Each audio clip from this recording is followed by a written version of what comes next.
வெந்நீர் ஆறிட போகுது, சீக்கிரமா குடிங்க.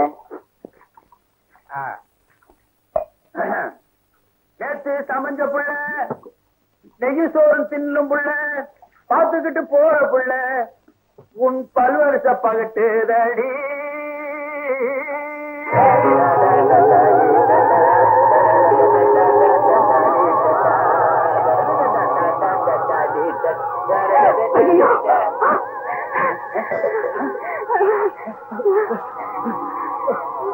என்னது கொடுமையா இருக்கு.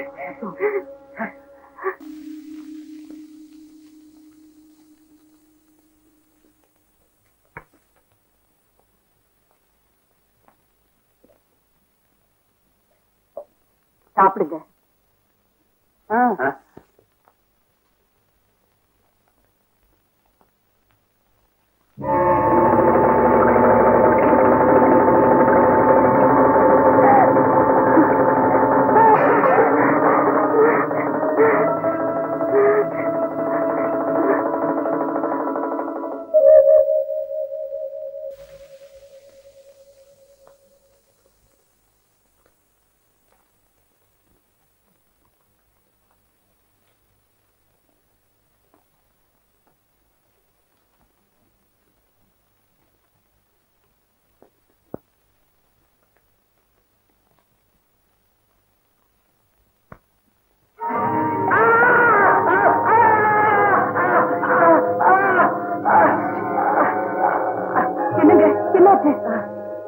என்னாச்சு? ஐயோ,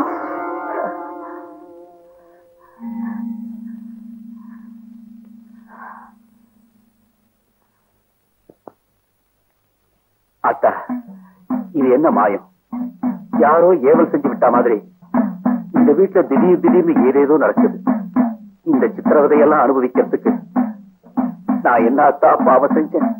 என்னங்க விடிஞ்சதுல இருந்து வெறும் வயிற்றோட இருக்கீங்க, இந்த பாலையாவது குடிங்க.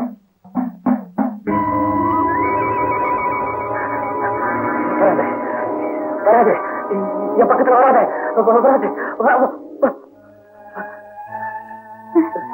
என்னங்க என்னங்க என்னாச்சு உங்களுக்கு?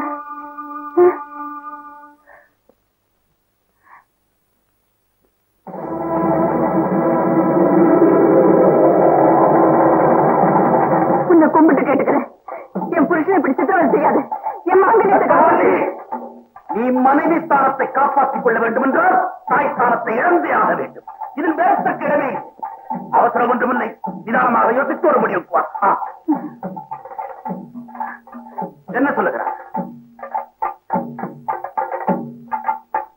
நான் தீர்க்கமா சொல்றேன், தெய்வ சக்திக்கு முன்னால உன் மந்திர சக்தி ஒண்ணும் செய்ய முடியாது. நான் கும்பிடுற காளியாத்தா என் புள்ளையும் புருஷனையும் உங்ககிட்ட இருந்து காப்பாற்றியே தீருவா. உன்னால ஆனந்தனை பார்த்துக்க. உனக்கு அவ்வளவு நெஞ்செழுத்தம்.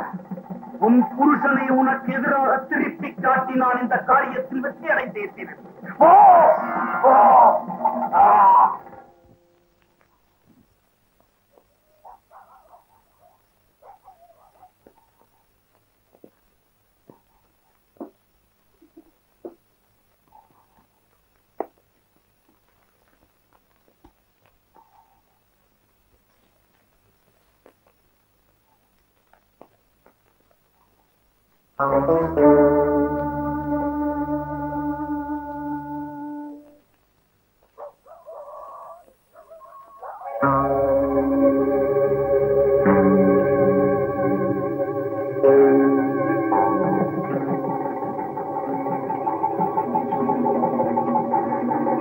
நீங்களா? என்னங்க இது இப்படி கை பத்தி எரியுது? இதை பத்தி நீ கவலைப்படாத, முதல்ல பந்தத்தை கொடுத்து.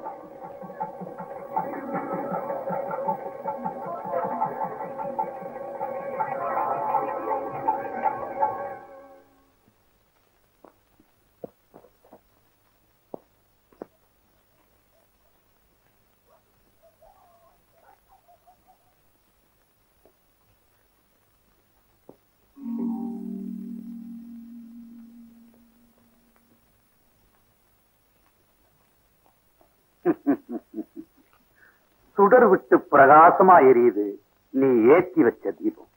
ஆனா ஒளி பங்கி அணைய தயாராயிடுச்சு உன் வாழ்க்கை தீபம். என்ன சாமி சொல்றீங்க? ஆமாப்பா, உன் ஆயுளுக்கு இது ஒரு சோதனை காலம். உண்மைதான் சாமி. என்ன மாயமோ தெரியல, என்னால ஒழுங்கா சாப்பிட முடியல, நிம்மதியா தூங்க முடியல. நான் அனுபவிக்கிற சித்திரவதைக்கு ஒரு எல்லையே இல்ல சாமி. அந்த சித்திரவதையிலிருந்து நீ தப்பிக்கணும்னா உன் குழந்தை உன் பக்கத்திலேயே இருக்கணும். என்ன சாமி சொல்றீங்க? என் குழந்தை எங்க இருக்கான்னு எனக்கே தெரியும் சுவாமி. என் குழந்தைய நீங்க தான் சாமி கண்டுபிடிச்சு கொடுக்கணும். உன் குழந்தை இருக்கிற இடத்தை நான் சொல்ல வேண்டிய அவசியமே இல்லை. ஏன்னா உன் குழந்தை இருக்கிற இடம் உன் மனைவிக்கு ரொம்ப நல்லா தெரியும்.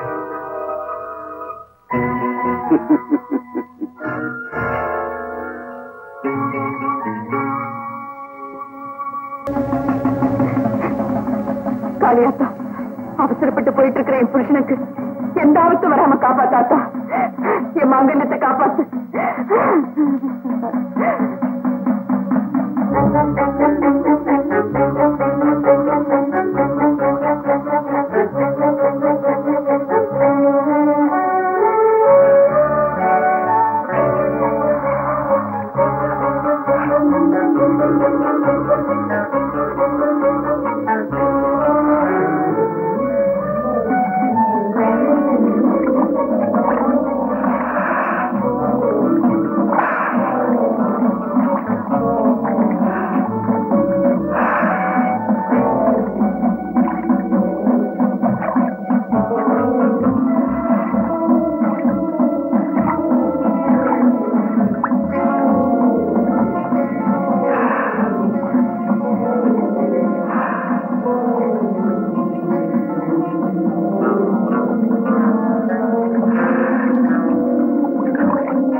என் நெஞ்சில் இருந்த ஆசையை நீ அடிச்சிட்ட, நான் உன் நெத்தில இருந்த குங்குமத்தையே அடிச்சிட்ட.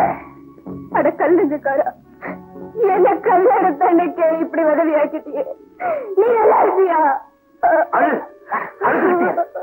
நான் ஊமையா அழுத, நீ ஊரறிய காலம் கூட அழுதுட்டே. அட பாவி, உன்கிட்ட அதிகாரம் இருக்கு, ஆள்வரம் இருக்குங்கிற ஆணவத்தை இப்படி ஒரு அநியாயத்தை செஞ்சுட்டியே. உன்னை எதிர்க்கக்கூடிய சக்தி எங்களுக்கு இல்லாம இருக்கலாம், ஆனா இதோ பாம்புருவா நிக்கிறானே இந்த பத்திரகாளி, இவன் உன்னை சும்மா விட மாட்டான். என் மகளோட மனக்கோலம் பிளக்கோலமான காட்சியை பார்த்து நான் எப்படி மனக்குமுறி போய் இப்ப நிக்கிறனோ, இதே மாதிரி உன் வாழ்க்கையில நீ ஒரு நாளைக்கு நிக்க வேண்டி வரும். நீ செய்த பாவத்துக்கெல்லாம் இந்த பத்திரகாளி பதில் சொல்லிய தீர்வா, இது சத்தியம். அன்னைக்கு ஏளனமா சிரிச்ச, ஆனா இன்னைக்கு அது சாதாரண வார்த்தை இல்ல. என் மகளை என் கண் முன்னாலேயே நடபடமாக்கி என்ன அனுபவமா சித்திரவதை செய்ய போற சக்தி வாய்ந்த சாப கெடுங்கிறத நான் நல்லா உணர்ந்துட்டேன். ஏமா, அப்பா செஞ்ச தவறுக்கு மகளுக்கு தண்டனை கொடுக்கறது என்ன நியாயம்னு நீ கேட்கலாம். அப்பன் தசரத புத்திர சோகத்துக்கு ஆளாகணுங்கிற சாபத்துக்காக மக ஸ்ரீராம வனவாசம் போகலையா? அவதார புருஷனுக்கே அந்த நிலைமைன்னா அயோக்கியனுக்கு மகளா பிறந்த உனக்கு அவ இப்படி ஒரு தண்டனையை கொடுத்ததுல என்னம்மா தப்பு? என்ன தப்பு? கங்கா, கொலையாளிக்கு மரண தண்டனை விதிக்கிற நீதிபதியும் ஒரு உயிரை அழிக்கிற காரியத்தை தான் செய்கிறார். ஆனா எந்த தர்மமும் அந்த நீதிபதியை குற்றவாளியாக்கி பார்க்கறது இல்லம்மா. நீ விதிப்படி அனுபவிக்க வேண்டிய தண்டனையை உனக்கு வளர்ந்து வந்த தெய்வத்தையே குற்றவாளியாக்கி கோயிலுக்குள்ளேயே சிறைப்படுத்திட்டியம்மா. பெத்த குழந்தை எட்டி உதைக்கிறதையும் ஒரு விளையாட்டா நினைச்சு அதை சந்தோஷமா ஏத்துக்கிறதா தாயோட மனசு. அப்படி ஒரு தாய்ஸ்தானத்தில் இருந்துதா நீ கொடுத்த தண்டனையை அனுபவிச்சுட்டு இருக்கிற அந்த காளியாத்தா. கங்கா, தர்மத்துக்கு துணை போறதும் அதர்மத்துக்கு பகையாகிறதும் தெய்வ நீதி. அந்த நீதி தேவதைக்கு உன்னால் விதிக்கப்பட்ட தடை இன்னையோடு விலகட்டும். சாப நிவர்த்தி பண்ணி பாவ விமோச்சனம் பெற உடனே புறப்படும். புறப்படு புறப்படு. என் உயிரோட வைக்கும் நீ இந்த கோயிலை விட்டு வெளியில வரவே கூடாது. இல்ல இல்ல, என் உயிரை கொடுத்தாவது அவ கோயில் கதவுகளை திறந்தேற்றுவேன்.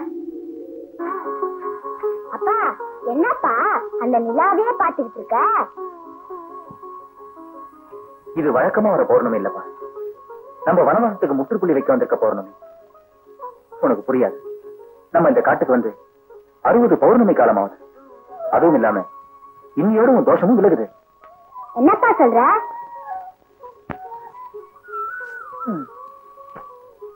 நான் உன்னோட அப்பா இல்லப்பா. உன்னை பெற்றவங்க ஊர்ல இருக்காங்க. உன்னை ஒரு தடவை பாக்குற பாக்கியம் கிடைக்காதுன்னு அவங்க ஏங்கிட்டு இருக்காங்க. உனக்கு விவரமா நான் அப்புறம் சொல்றேன். நீ போய் படுத்து தூங்கல.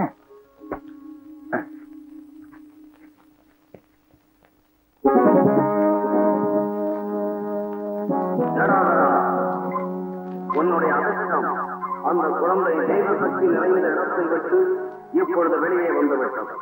இனியும் தாமதிக்காது. இப்பொழுதே புறப்பட்டு போய் அந்த குழந்தையை கடத்திக் கொண்டு வா. வெற்றியோடு திரும்புகிறேன் குருதேவா. வருகிறேன்.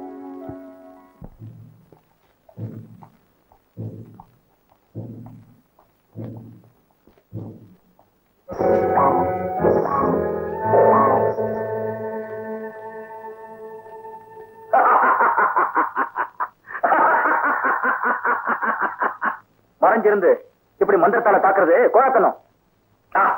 புலி பதுங்கித்தானடா பாயும். சர்வ வல்லமை படைத்திருந்த ஜடாதரன் நினைத்தால் உன்னை எதையும் செய்ய முடியும். இதுவரைக்கும் நான் சுயநலத்துக்காக மந்திரத்தை பயன்படுத்துறதே இல்லை. ஆனா உன்ன மாதிரி அயோக்கியம் கிட்ட அதை பயன்படுத்துறதுல தப்பே இல்லை.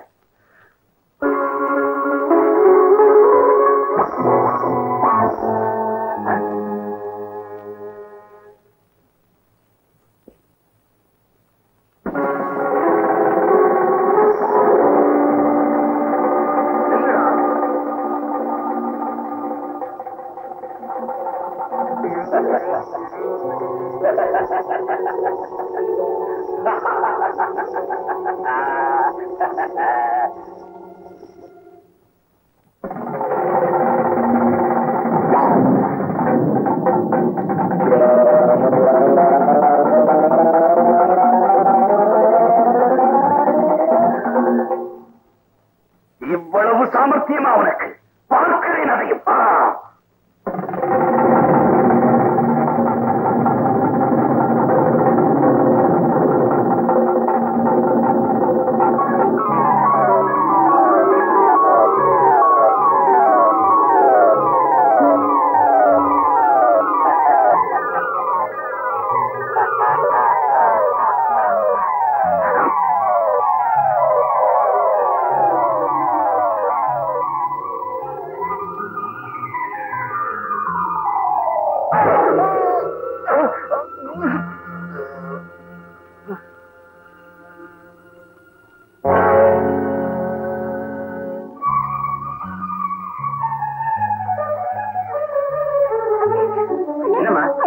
உங்ககிட்ட ஒப்படைக்க அவர் குழந்தையை கொண்டு வரப்போ வழிமறிச்சு ஒரு பயங்கர மந்திரவாதி குழந்தையை அபகரிச்சு காட்டுக்குள்ள கொண்டு வரானே. எப்படியாவது குழந்தையை காப்பாத்துங்களே.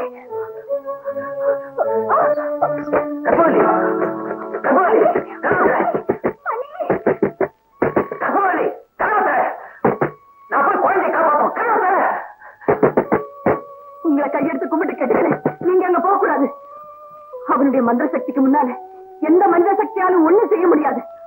அவங்கிட்ட இருந்து நம்ம குழந்தையை காப்பாற்றுற சக்தி அந்த மகாசக்திக்கு மட்டும்தான் உண்டு. அந்த மகாசக்திக்கு மட்டும்தான் உண்டு.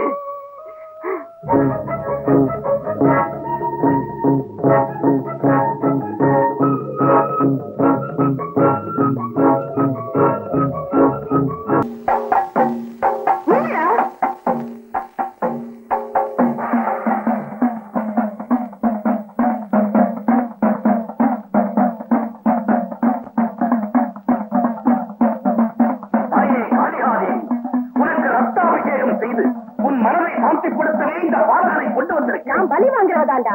ஆனா அப்பாவிகளையும் அறியா குழந்தைகளையும் இல்ல, ஒன்ன மாதிரி அயோக்கியங்களதான். எனக்கு ரத்த படையில போட்டு தெய்வ சக்திக்கும் ஈடான மாய சக்தி அடையணுங்கிற பேராசையில ஒரு பத்தினி பெண்ணோட சந்தோஷத்தை கொன்ன. இப்போ ஒரு பச்சிளம் குழந்தையோட உயிரையும் கொல்ல துணிஞ்சிட்டேன். இனி உன்னை விட்டு வைக்க மாட்டேன். அடுத்தவங்களை அழிச்சு நான் வாழணும்னு நினைக்கிறவன் யாரா இருந்தாலும் சரி, அவன் அழிஞ்சே தீர்வாங்கிறதுக்கு உன் கதையை ஒரு உதாரணமாகட்டும். ஒழிந்து போ, அழிந்து போ.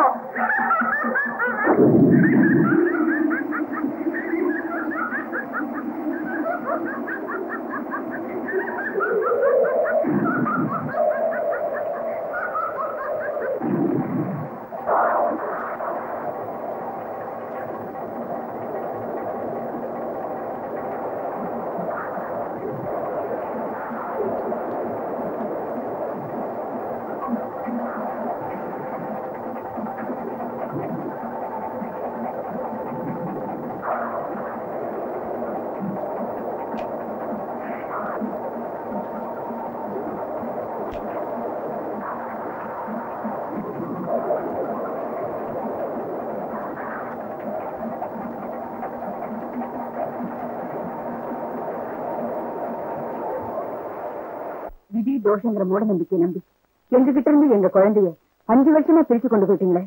அதனால நாங்க எவ்வளவு துன்பத்தை அனுபவிச்சுட்டோம் பாத்தீங்களா? தெய்வ நம்பிக்கை இருந்தா எந்த தோஷமும் ஒண்ணும் செய்யாதுங்கிறத மறந்து அவசரத்துல அப்படி செஞ்சுட்டேன். எப்படியோ காளியாத்தா நம்ம எல்லாரையும் நல்லபடியா ஒண்ணு சேர்த்து வச்சுட்டேன்.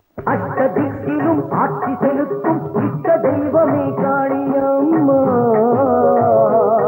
நீ 8 தலங்களில் எழுந்து அருள்வதை எங்கள் தமிழ் நூல்கள் கூறும் அம்மா.